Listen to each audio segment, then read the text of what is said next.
O veneno e o milagre. Belo Horizonte, junho de 2023. Sol fraco, aquele que não esquenta, só ilumina. E mesmo assim, a cidade suava.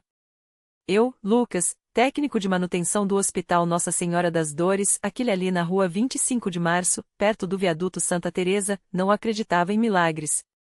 Não até aquele dia. Tinha acabado de consertar a bomba de infusão da UTI quando a enfermeira-chefe, Dona Marisa, me chamou no corredor, com a voz trêmula. Lucas, vem cá. Tem uma coisa errada com os medicamentos. Ela apontou para um frasco de soro aberto na mesa. O líquido tinha uma cor esverdeada, como se alguém tivesse misturado veneno de rato. Isso não é normal, ela disse, cruzando os braços. E não foi erro de fábrica. Meu estômago embrulhou. O hospital era pequeno, mas atendia a comunidade inteira do bairro. Se alguém estava envenenando os pacientes, era questão de tempo até alguém morrer. Quem teve acesso a isso? Perguntei, já sentindo o suor frio descendo pelas costas. Só a equipe da noite. E a ex-enfermeira Cláudia. Ela foi demitida semana passada por roubar remédios. Cláudia. Aquela mulher magra, de olhos fundos, que sempre falava sozinha nos corredores. Dizia que o hospital era dela, que a Deus lhe devia. Precisamos provar, falei, já imaginando o pior. A investigação começou. Revirei os registros de acesso, chequei as câmeras, que, claro, estavam com defeito naquela noite, e então, no lixo do posto de enfermagem, encontrei uma seringa usada com resíduos do mesmo líquido verde. Isso aqui é cianeto, confirmou o farmacêutico, pálido. Em dose baixa, causa falência dos órgãos devagar. Em dose alta, mata em minutos. Alguém estava testando. E o carnaval tinha acabado de passar. Belo Horizonte ainda cheirava a cerveja derramada e glitter, mas na Santa Casa, o clima era de terror. Se a gente denunciar sem prova, ela some, disse Dona Marisa, mordendo o lábio. E se a gente não fizer nada, mais gente morre. Foi quando lembrei da Irmã Maria. Irmã Maria. Uma freira baixinha, de mãos grossas e riso fácil, que trabalhava na capela do hospital. Todo mundo dizia que ela tinha um dom. Rezava pelos doentes, e alguns melhoravam de forma inexplicável. Você acha que ela pode ajudar? Perguntei, cético. Não é questão de achar, Lucas, Dona Marisa respondeu. É questão de fé. Fui até a capela. A Irmã Maria estava limpando os bancos, cantando uma música de folia de reis. Irmã, preciso da sua ajuda, soltei, sem rodeios. Ela me olhou, sorriu, e disse. Você já tem a resposta, meu filho. Só não quer ver. Como assim? O veneno não está só nos remédios. A armadilha. Decidimos fingir que não sabíamos de nada. Cláudia voltou ao hospital, sorrateira, como se nada tivesse acontecido. Eu e Dona Marisa observamos das câmeras, que, milagrosamente, funcionaram naquela noite. Ela entrou no almoxarifado, pegou outro frasco de soro, e então, parou. Olhou para cima, como se ouvisse algo. E então, de repente, ela começou a gritar. Corremos até lá. Cláudia estava caída no chão, se contorcendo, os olhos arregalados. O que você fez? Ela berrou para mim. Eu? Nada. Respondi, confuso. Mas então vi. No canto da sala, a imagem de Nossa Senhora Aparecida, pequena, de gesso, brilhava. Não era a luz do hospital. Era outra coisa. E Cláudia, aos poucos, parou de se debater. Eu só queria que eles sentissem o que eu senti, ela chorou. Quando me demitiram, ninguém me defendeu. Dona Marisa se ajoelhou ao lado dela. E por isso você mataria inocentes? Cláudia não respondeu. Só olhou para a imagem da santa, e então, começou a chorar de verdade. O milagre. Os pacientes envenenados, que já estavam em estado grave, começaram a melhorar. Sem explicação médica. Os exames, que antes mostravam toxinas, agora estavam limpos. Os médicos não sabiam o que dizer. A Irmã Maria só sorriu. Às vezes, o perdão é o melhor remédio, ela disse. Cláudia foi presa. O hospital ficou em paz. Mas eu não conseguia dormir. Até que uma noite, sonhei com Nossa Senhora Aparecida. Ela não falou nada. Só me mostrou as mãos. E então entendi. A lição. Não foi o veneno que salvou Cláudia. Foi o gesto de Dona Mar. As mãos que curam. O sonho me acordou às 4h17 da manhã, suado, com o cheiro de café fresco vindo da cozinha do meu apartamento na rua 25 de março. Minha mãe, Dona Maria das Dores, sim, a mesma Maria que salvou Cláudia, já estava de pé, como sempre, preparando o café da manhã antes de ir para a igreja. O barulho da colher batendo na panela de alumínio era o meu despertador natural desde criança. Filho, você tá com cara de quem viu fantasma, ela disse sem olhar, enquanto coava o café no pano de prato desgastado. Ou foi a santa que te apareceu de novo? Não respondi. Só me levantei, passei a mão no rosto e fui até a janela. Belo Horizonte ainda dormia, mas o sol fraco de junho já pintava as montanhas da Serra do Curral de um rosa desbotado. Lembrei do sonho, as mãos de Nossa Senhora Aparecida, marcadas pelo tempo, mas cheias de uma luz que não era desse mundo. E então entendi. Não foi o veneno. Não foi a ciência. Foi o gesto de Dona Maria, minha mãe, que, na noite anterior, havia lavado os pés de Cláudia com água benta e óleo de alecrim, como fazia com todos os doentes do hospital da igreja. Um ritual que ela aprenderá com as beatas de Caeté, lá nos tempos em que ainda acreditava que a fé podia mover mais que montanhas. Mãe, chamei, sentando à mesa de fórmica rachada. Por que você fez isso? Lavou os pés dela depois de tudo o que ela tentou fazer? Ela serviu o café preto, doce demais, como eu gostava, e sentou-se em frente a mim. Seus olhos, cansados mas ainda brilhantes, me fixaram como se estivesse lendo minha alma. Porque o ódio não cura, meu filho. E Cláudia estava doente antes mesmo de envenenar alguém. 3 dias antes, tudo havia começado com o chamado urgente do Hospital Nossa Senhora da Piedade, ali na região da Lagoinha. Eu, técnico em manutenção de equipamentos hospitalares, tinha sido designado para verificar uma falha nos respiradores da UTI. Cheguei suado, com a camisa colada nas costas, o inverno mineiro engana, mas o sol das 11 horas ainda queimava. Foi quando vi ela. Cláudia, a ex-enfermeira que havia sido demitida 6 meses atrás por roubo de medicamentos. Agora, vestida de auxiliar, com um crachá falso, mexendo nos soros da ala pediátrica. Meu sangue gelou. O que você tá fazendo aqui? Perguntei, baixinho, puxando-a pelo braço para o corredor. Ela se soltou com um movimento brusco, os olhos injetados de algo que não era só raiva. Tô salvando eles, seu idiota, sibilou. Esses médicos não sabem de nada. As crianças estão morrendo e ninguém faz nada. Salvando como? Insisti, mas ela já se afastava, apressada. Foi quando notei, os pacientes daquela ala, todos com sintomas estranhos, vômitos, convulsões, pele amarelada. Intoxicação. Corri para o posto de enfermagem, gritei pelo plantonista. Os exames confirmaram, arsênico. Alguém tinha envenenado as crianças. E Cláudia estava no meio disso. A polícia foi chamada. O hospital entrou em lockdown. As mães choravam, os médicos se desdobravam, e eu só conseguia pensar na expressão de Cláudia quando a encurralamos na capela do hospital, diante da imagem de Nossa Senhora Aparecida. Você estava tentando matá-los ou salvá-los? Perguntei, enquanto os policiais a algemavam. Ela não respondeu. Só olhou para a santa. E então chorou. E foi aí que aconteceu. Os monitores começaram a apitar. Não por piora, pelo contrário. Os batimentos se estabilizaram. Os níveis de toxina caíram. Em minutos, as crianças acordaram, confusas, mas vivas. Os médicos não tinham explicação. A irmã Maria, a freira que cuidava da capela, só sorriu e disse: às vezes, o perdão é o melhor remédio. Cláudia foi levada. O caso virou manchete, ex-enfermeira tenta envenenar pacientes em BH. Mas ninguém falou do milagre. Ninguém falou de minha mãe. Naquela noite, depois do sonho, eu não consegui voltar a dormir. Vesti uma camiseta do Atlético, sim, Galo, mesmo depois de tudo, calcei os tênis e desci a rua 25 de Março em direção à Igreja da Boa Viagem. Precisava ver minha mãe. Precisava entender.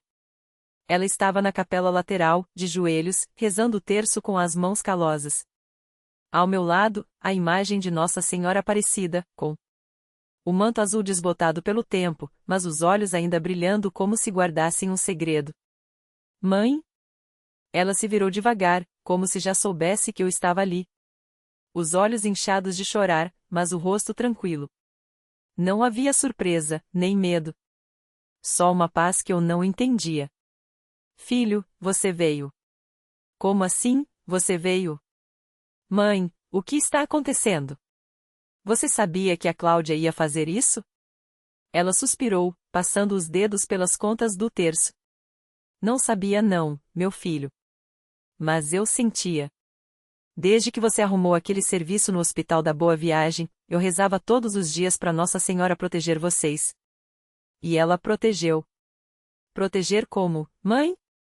A Cláudia quase matou todo mundo. Se não fosse. Não terminei a frase. Porque não sabia como terminar. Se não fosse o quê? Um milagre. Um sonho? Minha mãe, que nunca tinha saído de Belo Horizonte, mas falava de Nossa Senhora como se fossem íntimas. Você acha que foi coincidência, né? Ela perguntou, como se lesse meus pensamentos. Que a irmã Maria apareceu bem na hora. Que os pacientes melhoraram sem explicação. Que você sonhou com sua avó, que morreu há 10 anos, te avisando para não tomar o café da Cláudia. Fiquei gelado. Não tinha contado isso para ninguém. Como você sabe? Porque eu também sonhei. Ela fez uma pausa, olhando para a imagem da santa. Sonhei com sua avó. Ela me disse, Dona Maria, seu filho vai precisar de você. Não deixe ele tomar nada daquele café. Aí eu liguei para você, mas você não atendeu. Fiquei tão desesperada que fui lá no hospital. Cheguei quando a irmã Maria estava correndo com os pacientes para a capela. Mas, como? Não sei, meu filho. Só sei que quando a gente pede, ela ouve. Às vezes demora, às vezes a gente nem percebe, mas ela ouve. Fiquei olhando para minha mãe, para Nossa Senhora, para aquelas paredes cheias de esvotos e velas acesas. Tudo parecia tão simples para ela. Tão certo. E a Cláudia? Perguntei, baixinho. O que acontece com ela agora? Minha mãe se benzeu. Ela vai pagar pelo que fez. Mas não é a gente que julga, não. Isso é com Deus. O que a gente tem que fazer é perdoar. Perdão? A palavra saiu amarga. Ela quase matou todo mundo, mãe. Incluindo você. E se não fosse pela misericórdia de Nossa Senhora, teria matado. Mas não matou. E agora? Vamos guardar ódio? Vamos deixar esse veneno dentro da gente? Ela segurou minha mão, áspera e quente. Ódio é pior que arsênico, filho. Corrói por dentro e a gente nem sente. Saí da igreja com a cabeça latejando. O sol fraco de junho mal aquecia as pedras da calçada da rua 25 de Março. Passei pela feira, onde as barracas já começavam a montar para a festa junina que ia rolar no fim de semana. O cheiro de pipoca e quentão misturava com o barulho dos ônibus e os gritos dos ambulantes. Olha o milho verde, moço. 3 por 5. Cachorro quente com tudo, só 2 contos. Parei num boteco na esquina com a Avenida Amazonas, pedi uma brama bem gelada e fiquei olhando o movimento. Belo Horizonte não parava. A vida não parava. E eu ali, no meio daquilo tudo, me sentindo o maior idiota do mundo. Porque minha mãe tinha razão. Não era sobre a Cláudia. Não era sobre justiça, ou vingança, ou mesmo sobre o milagre. Era sobre eu. Sobre o que eu ia fazer com aquilo tudo. Lembrei do carnaval daquele ano. Eu, bêbado, xingando o Atlético porque tinha perdido pro Cruzeiro, de novo, quase brigando com um cara fantasiado de Batman na praça da estação. Minha mãe me arrastou para casa, me deu um café preto e disse, filho, você tá se perdendo nos outros. Esqueceu de olhar pra você. Na época, achei que era só mais uma bronca. Mas agora. Tirei o celular do bolso. Tinha 3 chamadas perdidas da delegacia. Uma mensagem da irmã Maria: venha quando puder. Precisamos conversar. E uma notificação do jornal: ex-enfermeira confessa, quis me vingar do sistema que me destruiu. Cliquei no link. A matéria falava da Cláudia. Como ela tinha sido demitida depois de denunciar um médico por negligência. Como ninguém acreditou nela. Como ela afundou em dívidas, depressão, até que um dia. O veneno e a última oração. A tela do celular queimava meus olhos enquanto eu lia, parado na calçada da rua 25 de março, onde o cheiro de pastel frito se misturava ao mofo das lojas antigas. O sol fraco de junho mal conseguia furar a névoa de poeira que subia do asfalto. Quis me vingar do sistema que me destruiu. As palavras da Cláudia ecoavam na minha cabeça como um tiro. Ela não era só mais uma ex-funcionária do Hospital Nossa Senhora Aparecida, era a mulher que, 2 anos atrás, me salvou quando eu quase morri de uma infecção hospitalar. Esse lugar é uma armadilha, Tiago, ela tinha me dito na época, com os olhos vermelhos de choro. Eles enterram os erros e os doentes junto. Meu dedo tremia sobre a tela. A matéria falava de um veneno algo lento, indetectável, injetado em soros. Pacientes que melhoravam de repente pioravam. Médicos confundidos. Famílias desesperadas. E agora, a confissão: Cláudia tinha envenenado dezenas. Não queria matar, só queria que sentissem a dor de serem ignorados. Mas pessoas tinham morrido. Inocentes. E a irmã Maria me chamava. O hospital da igreja ficava no alto da Rua da Bahia, um prédio amarelo descascado, com uma capela no térreo onde as freiras rezavam missas às 6 da manhã. Eu trabalhava lá como técnico de manutenção há 5 anos, consertava aparelhos, trocava lâmpadas, ouvia os lamentos dos doentes quando os enfermeiros não estavam por perto. Conhecia cada canto daquele lugar, inclusive o porão, onde guardavam os arquivos mortos e os equipamentos quebrados. E onde, agora, a polícia tinha encontrado frascos de cloreto de potássio escondidos atrás de uma caixa de luvas descartáveis. Subi a ladeira correndo, suando na camisa do uniforme. No portão, um policial me barrou com a mão no coldre. Só família e funcionários essenciais, moço. Mostrei minha identificação. Técnico Tiago Alves. A irmã Maria me chamou. Ele olhou meu crachá, depois meu rosto, e fez uma careta. Você é aquele que quase morreu aqui, né? O da infecção generalizada. Assenti. Pois é. Ele afastou a fita amarela. Tá liberado. Mas não toque em nada. A capela estava vazia, exceto pela irmã Maria, ajoelhada diante do altar de Nossa Senhora Aparecida. A estátua da santa, com seu manto azul desbotado, parecia me observar com aqueles olhos pintados cheios de uma tristeza que só quem já viu dor de verdade entende. A freira se levantou quando me ouviu entrar, as juntas estalando. Tiago, meu filho. Sua voz era áspera, mas os olhos brilhavam. Você precisa ver uma coisa. Ela me levou até o corredor dos quartos, onde os pacientes mais graves ficavam. Havia um cheiro de desinfetante misturado a algo azedo, como fruta podre. A Cláudia confessou tudo, ela disse baixinho. Mas tem uma coisa que ninguém entende. Parou diante do quarto 14. Todos os que ela envenenou, estão vivos. Abre a porta. Dentro, uma mulher de cabelo branco, ligada a monitores, respirava fundo. Dona Maria das Dores, a irmã sussurrou. Câncer terminal. A Cláudia injetou o veneno ontem à noite. Os médicos deram 6 horas de vida. Olhei o relógio na parede. 16 horas haviam se passado. E ela não é a única, a irmã continuou. O menino do quarto 8, o homem da 12, todos deveriam estar mortos. Mas estão, melhorando. Ela segurou meu braço com força surpreendente para uma mulher de 70 anos. Tiago, você é técnico. Sabe de química, de medicamentos. O que está acontecendo? Eu não sabia. Mas quando olhei para a imagem de Nossa Senhora pendurada na parede do quarto, com uma vela acesa aos seus pés, senti algo gelar minha espinha. Eles rezaram, Dona Maria das Dores murmurou, abrindo os olhos. Todas as noites, a irmã Maria vinha com o terço. E ela? A velha apontou para a santa. Ela segurou minha mão. Corri para o porão. Não era superstição. Não podia ser. Mas os frascos de veneno estavam lá, intocados pela polícia, porque algo tinha alterado a composição química. Peguei um com luvas, cheirei cheiro de nada. Levei ao microscópio do laboratório abandonando no fundo. E então vi, cristais brancos se transformando em água. Como se o veneno estivesse se dissolvendo sozinho. Isso não é possível, murmurei. Para Deus, tudo é possível. Virei-me de golpe. A irmã Maria estava atrás de mim, segue. Uro o terço entre os dedos, os olhos úmidos como se já soubesse de tudo. Você não entende, filho. Não é só a ciência que explica o mundo.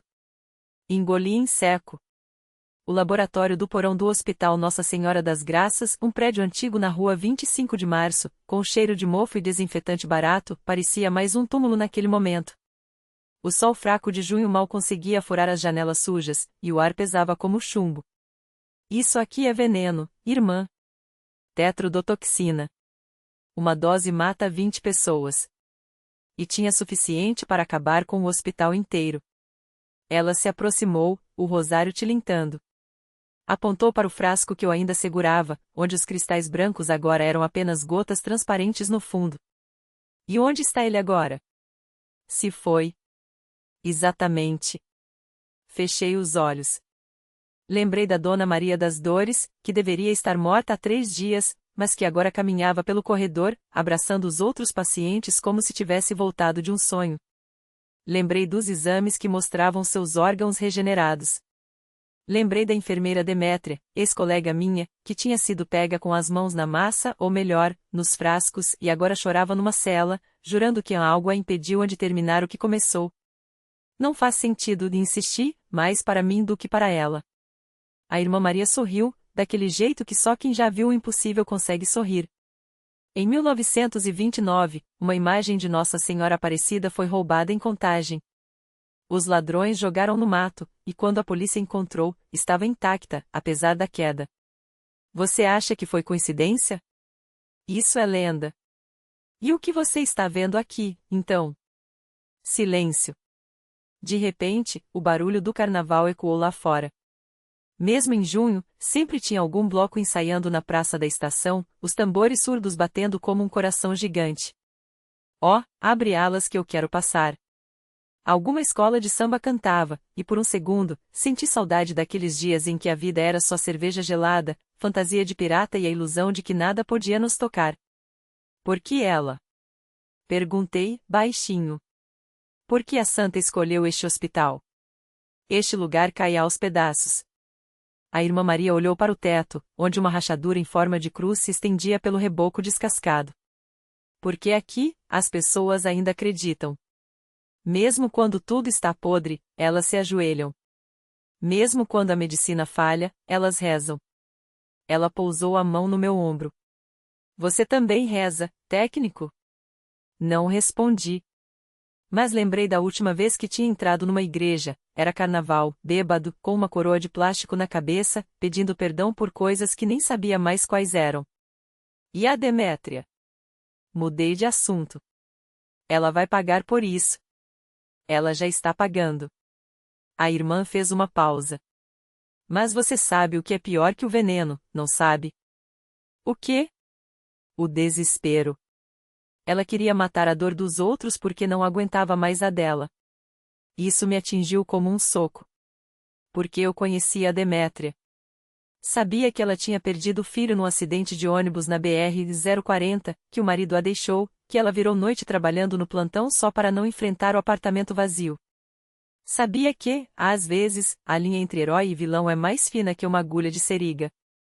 E agora? Perguntei, sentindo o peso daquilo tudo nas costas. A irmã Maria pegou o frasco vazio da minha mão e o guardou no bolso do hábito. Agora, você decide. Pode escrever um relatório dizendo que foi um erro de análise. Pode denunciar um milagre e virar piada. Ou pode, ela olhou para a imagem de Nossa Senhora, pendurada na parede, com um manto azul desbotado, pode aceitar que algumas coisas são maiores que a gente. Saí do porão com as pernas trêmulas. No corredor, Dona Maria das Dores me abraçou sem aviso, cheirando a talco e bênção. Obrigada, meu filho. Você também foi usado por ela. Não soube o que responder. Na rua, o carnaval continuava. Um menino com uma fantasia de anjo de papelão passou correndo, gritando algo sobre confete. Um vendedor de pamonha berrava quem tinha gente, como se o mundo não tivesse quase acabado ali dentro. Entre no meu carro, um Corsa velho estacionado na frente do bar do Zé, e fiquei olhando para o hospital. O prédio parecia o mesmo, sujo, cansado, quase condenado. Mas agora eu via diferente. Como se, por trás das rachaduras, houvesse uma. Percebi que a verdadeira força está em nunca desistir, mesmo nos momentos mais escuros.